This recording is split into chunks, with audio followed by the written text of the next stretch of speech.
Selamat siang semuanya. Selamat siang. Baik. Yang di sana kayaknya kurang keras ya suaranya, yang di depan aja keras-keras. Apa karena udah siang ya, ngantuk mau jam makan? Iya. Sekali lagi dong. Selamat siang semuanya. Selamat siang. Baik, terima kasih. Mungkin sebelum ke tahap-tahap selanjutnya, Ibu ingin kita berdoa terlebih dahulu ya.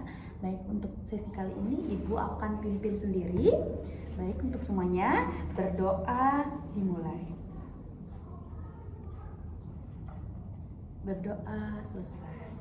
Baik, perkenalkan nama saya Kak Vicky. Saya merupakan mahasiswa aktif semester 6 dari Universitas Pendidikan Ganesha. Saya prodi bimbingan dan konseling. Baik,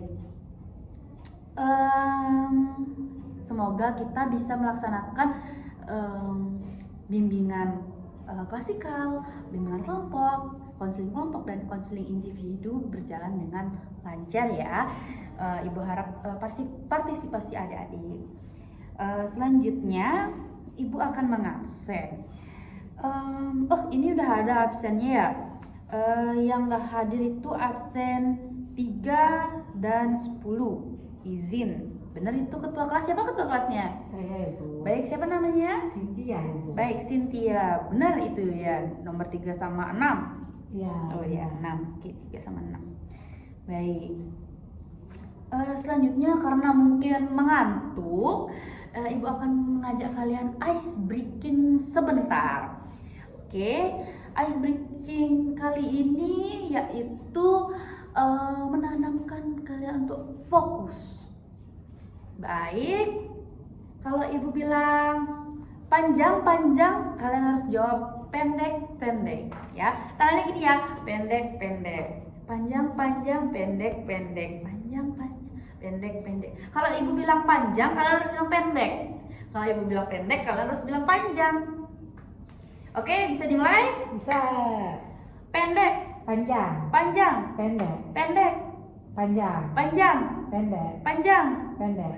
panjang, pendek. Pendek panjang. Oke, beri tepuk tangan untuk kita semua. Baik.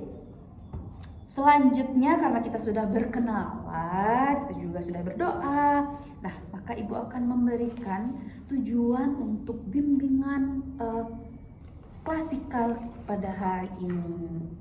Baik, tujuan umumnya yaitu peserta didik dapat memahami definisi intelijensi, kecerdasan dengan indikator-indikator yang meliputi kemampuan untuk bertindak secara terarah, kemampuan untuk berpikir secara rasional, dan kemampuan menghadapi lingkungan secara efektif.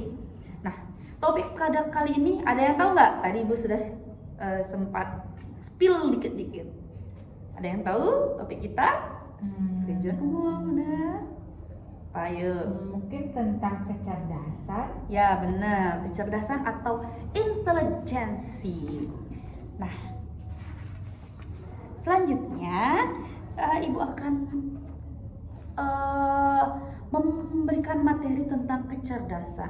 Apa sih itu kecerdasan? Ada yang nggak tahu nggak? Kecerdasan, udah kata-kata yang lumrah. Mungkin kecerdasan itu kemampuan atau potensi dalam diri kita. Baik, benar sekali ya. Kecerdasan adalah potensi atau apa tadi? Kemampuan dari dalam diri kita sendiri. Baik, Ibu akan jelaskan bahwa intelijensi merupakan kemampuan untuk bertindak secara terarah, berpikir secara rasional, dan menghadapi lingkungannya secara efektif. Sebagaimana yang dikatakan oleh David Wessler yang mempunyai 3 indikator sekaligus, yaitu kemampuan untuk bertindak tadi secara terarah, kemampuan untuk berpikir, lalu ada kemampuan irasional, kemampuan menghadapi lingkungan secara efektif. Itu ada 3 ya. Baik, kemampuan untuk bertindak secara terarah.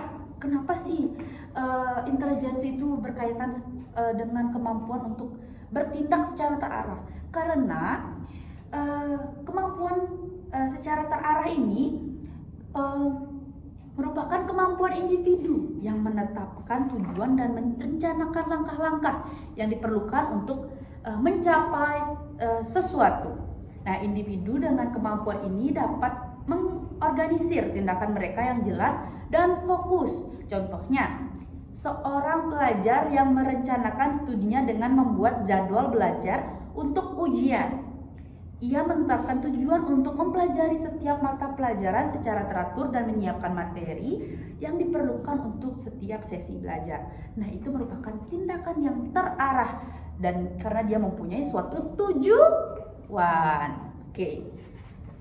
Selanjutnya, kemampuan untuk berpikir secara rasional yang merupakan kemampuan yang melibatkan penggunaan logika dan analisis dalam pengambilan keputusan. Nah, individu yang berpikir rasional dapat mengevaluasi informasi, mempertimbangkan berbagai opsi dan memilih solusi terbaik berdasarkan bukti yang ada. Nah, contohnya adalah seorang siswa SMA yang dihadapkan dengan dua pilihan program studi di jenjang yang lebih tinggi. Nah, ia akan mempertimbangkan minat pribadi dan bagaimana masing-masing program studi itu dapat mendukung karir masa depannya sebelum membuat keputusan akhir tentang program studi yang mana akan diambil. Nah, kemampuan berpikir secara irasional ini adalah hal penting di dalam kecerdasan atau intelligence. Lalu ada kemampuan menghadapi lingkungan secara efektif, merupakan kemampuan siswa untuk beradaptasi dengan lingkungan belajar yang berbeda dan mengatasi tantangan akademiknya. Nah, siswa yang efektif dalam hal ini menilai situasi dan merespon dengan cara yang sesuai. Nah, contohnya adalah seorang mahasiswa baru di suatu perguruan tinggi yang merasa kesulitan dengan metode pengajaran yang lebih mandiri.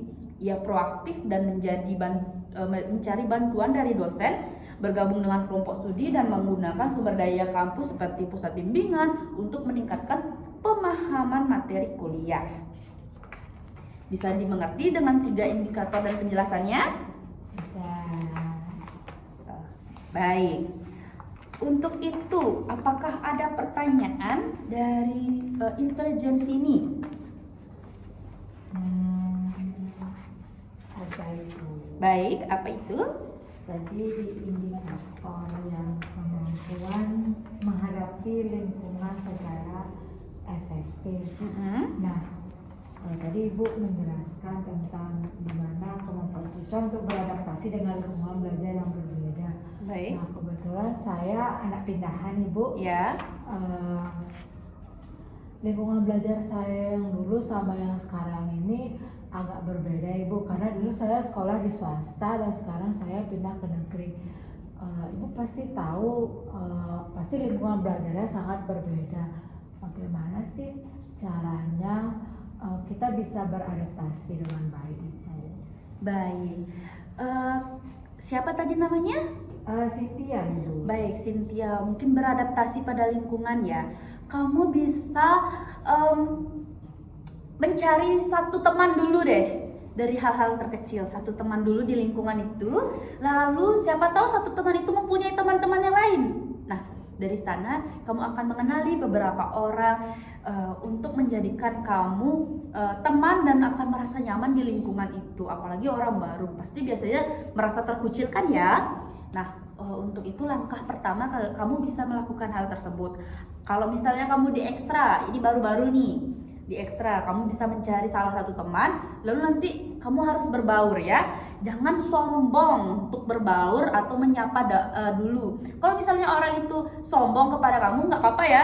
Yang penting kamu mempunyai tampilan yang baik untuk diajak berteman seperti itu. Mungkin ada yang lain untuk bertanya tentang intelijensi. Kalian tahu nggak sih intelijensi rendah sama tinggi itu seperti apa? Kecerdasan yang tinggi itu seperti apa? Yang rendah itu seperti apa? Tidak Ibu. Baik, Ibu jelaskan ya. Intelijensi yang tinggi dan rendah. Nah, tinggi itu seseorang yang mampu mengkondisikan dirinya.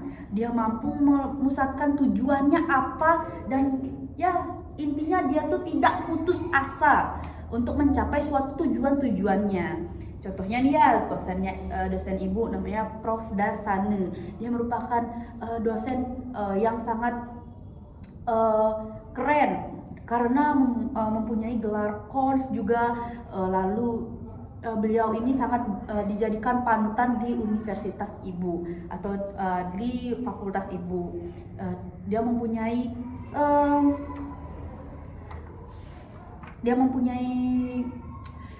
intelijensi yang tinggi karena menempuh pendidikan dengan jenjang pendidikan dari jenjang rendah hingga jenjang tinggi, dan juga beliau itu mampu menjadi seorang guru besar di program studi bimbingan dan konseling, dan beliau juga mampu membuat inovasi-inovasi baru di fakultas tersebut, terutama di bimbingan konseling. Keren kan? Nah, untuk yang rendah, nah contohnya tuh siapa tuh yang namanya di belakang cowok-cowok tuh? Oke, Rudy sama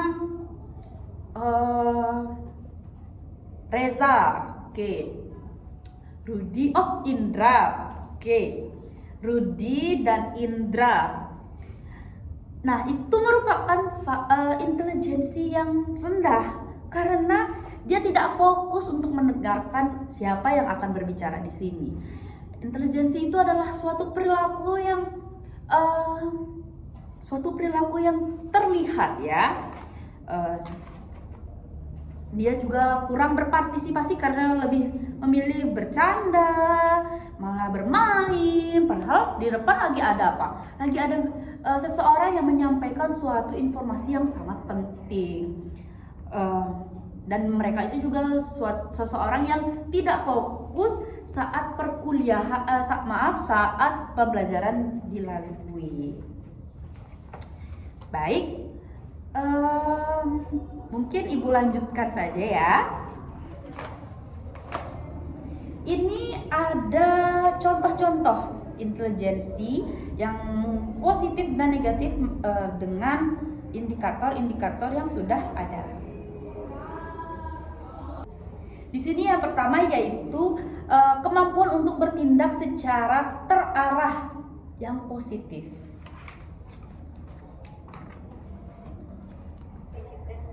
Jadi lebih terarah juga. Soalnya aku buat rencana tulis itu. Serius? Kamu kayaknya udah sibuk banget sih sekarang ya?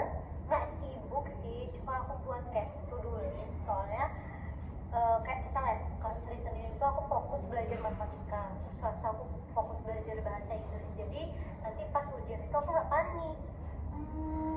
Aku sih pengennya kayak gitu, tapi aku keseringan kayak buat itu tuh jadi satu, dan akhirnya itu jadinya nggak selesai deh. Aku jadinya pengen deh kayak kamu. Aku dulunya juga kayak gitu, tapi setelah itu aku nyoba buat ngejadwalin rencana pelajaran aku, terus akhirnya kacau. Jadi sekarang juga aku bisa istirahat lebih banyak juga karena kan sudah terjadi.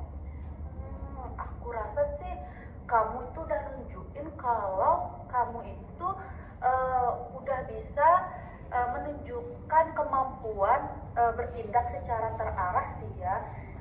Oke deh, nanti aku bakalan nyoba kayak kamu juga biar aku juga bisa terarah. Oke. Baik, di video tersebut merupakan suatu indikator kemampuan untuk bertindak secara terarah. Dia tahu untuk melakukan apa dan apa karena dia mempunyai suatu jadwal. Baik, selanjutnya positif ya. Sekarang yang negatif masih sama, yaitu kemampuan untuk bertindak secara terarah. Minggu depan kita udah ujian dan aku sama sekali nggak siap. Loh, bukannya kamu udah merencanain belajar dari minggu lalu ya? Udah sih, tapi lebih enak buat nonton drakor sama scroll medsos. bisa jawab dong. Nah, mungkin kamu coba deh buat em, bikin daftar kegiatan biar nanti kamu tuh bisa terarah dari kegiatan A sampai kegiatan selanjutnya. Maunya sih gitu, tapi baru lihat materi aja terus lihat buku udah pusing duluan. Kayak nggak mood aja buat belajar, jadi nunggu mood aja deh kalau misalnya mau belajar. Menurutku sih kamu itu belum bisa bertindak secara terarah ya. Mungkin ikutin saranku yang tadi deh, membuat jadwal. Masih sempat nggak ya? Bisa pasti. Yaudah deh, aku buat juga deh ya. Ya. Baik, itu merupakan kemampuan untuk bertindak secara terarah yang negatif, di mana seseorang itu tidak bisa menentukan apa yang harus dilakukan. Selanjutnya yaitu ada kemampuan untuk berpikir secara rasional yang positif. Tadi waktu kita debat kelompok, aku sempat ngerasa gak cocok sih sama pendapat kamu. Tapi aku pikirin lagi buat melanjutkan.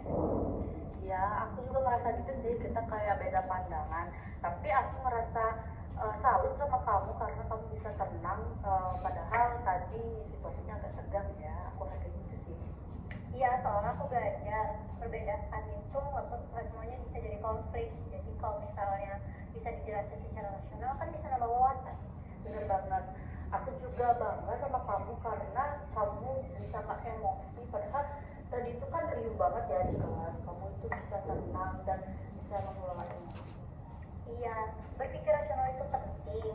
Jadi kita nggak boleh asal ambil kesimpulan yang nggak berdasar.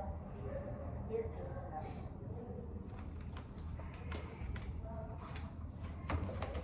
Baik, itu merupakan kemampuan untuk berpikir secara rasional yang positif, di mana kita harus berpikir yang positif-positif, jangan sampai membuat pikiran kita menjadi ikut negatif ya.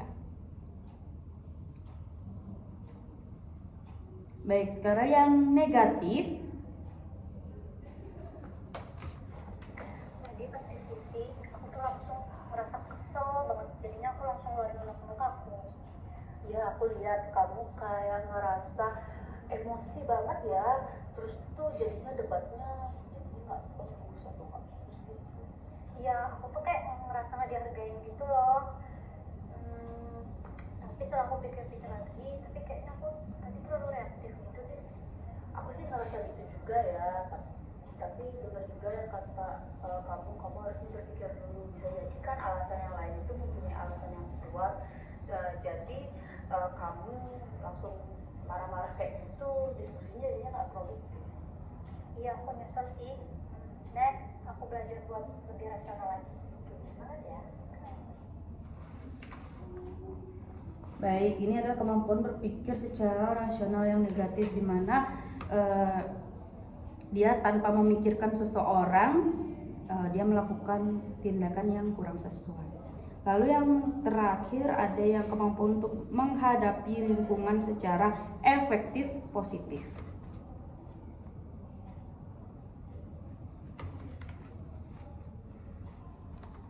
Waktu aku masuk sekolah baru ini, aku tuh awalnya ngerasa khawatir banget.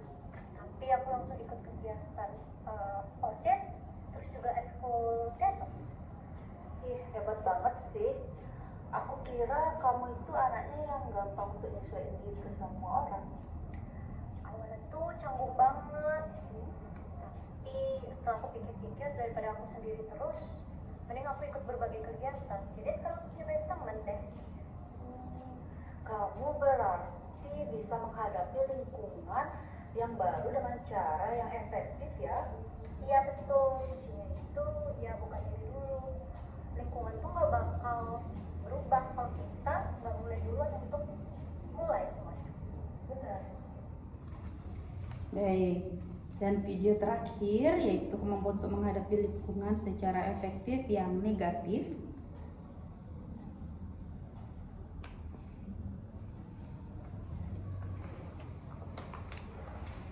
Udah 2 bulan dengan sekolah ini, tapi aku tuh masih ngerasa asing, kayak aku gak punya teman dekat gitu.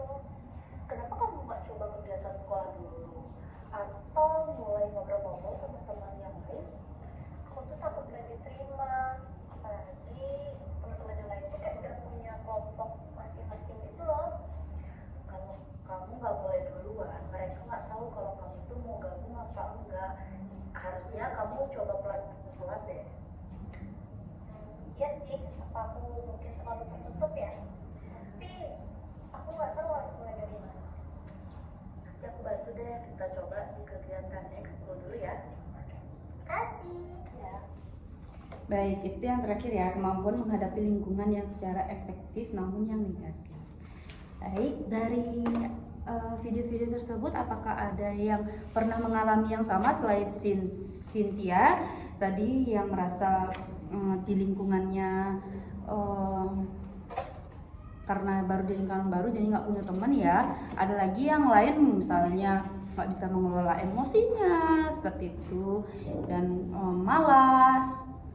Mungkin Ayu merupakan siswa yang malas apa enggak?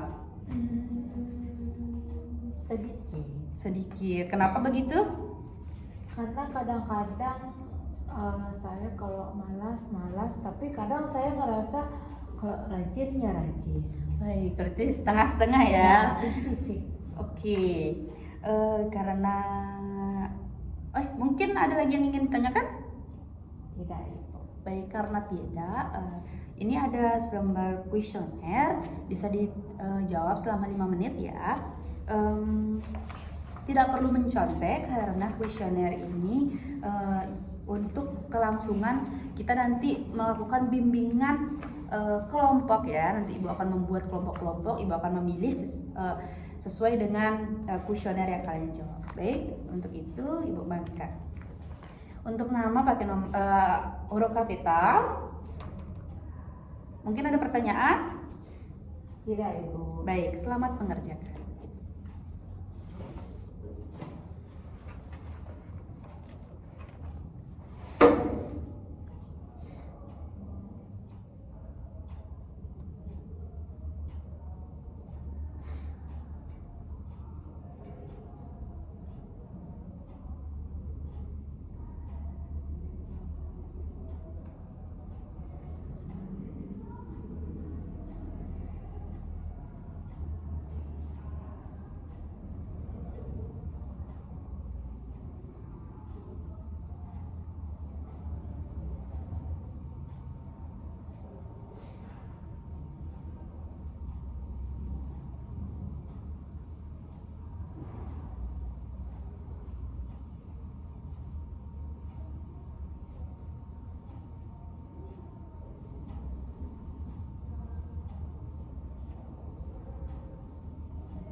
Baik, sudah?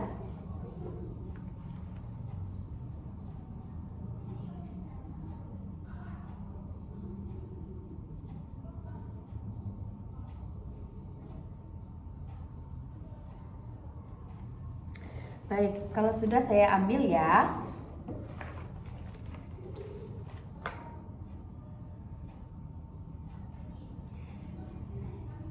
Baik, mungkin ada yang ingin ditanyakan lagi? Tidak? Baik, tidak. Baik, Ibu akan evaluasi. Mungkin ada yang bisa menyimpulkan sedikit apa itu intelijensi? Lihat catatan dia boleh Ibu? Boleh. Saya Ibu. Baik. Di sini saya ingin mencoba menjawab intelijensi atau kecerdasan adalah kemampuan untuk bertindak secara terarah, lalu berpikir secara rasional, dan menghadapi lingkungannya secara efektif. Lalu tadi Ibu ada indikatornya, itu kemampuan untuk bertindak secara terarah ya Bu. Ya. Lalu ada kemampuan untuk berpikir secara rasional, Baik. lalu ada kemampuan untuk menghadapi lingkungan secara efektif. Baik. Terima kasih ya, Cynthia. Baik, untuk itu Ibu cukupkan kegiatan ini. Untuk bimbingan kelas kali ini Ibu selesaikan. Untuk selanjutnya yaitu ada bimbingan kelompok. Untuk absen yang Ibu panggil bisa tetap di sini ya. Absen 1, 6, 8, lalu 12 dan ada 19. Baik, tetap di sini ya. Baik, untuk yang lain Ibu ucapkan terima kasih. Bisa ikut diam di sana agar teman-teman yang di sini tetap fokus.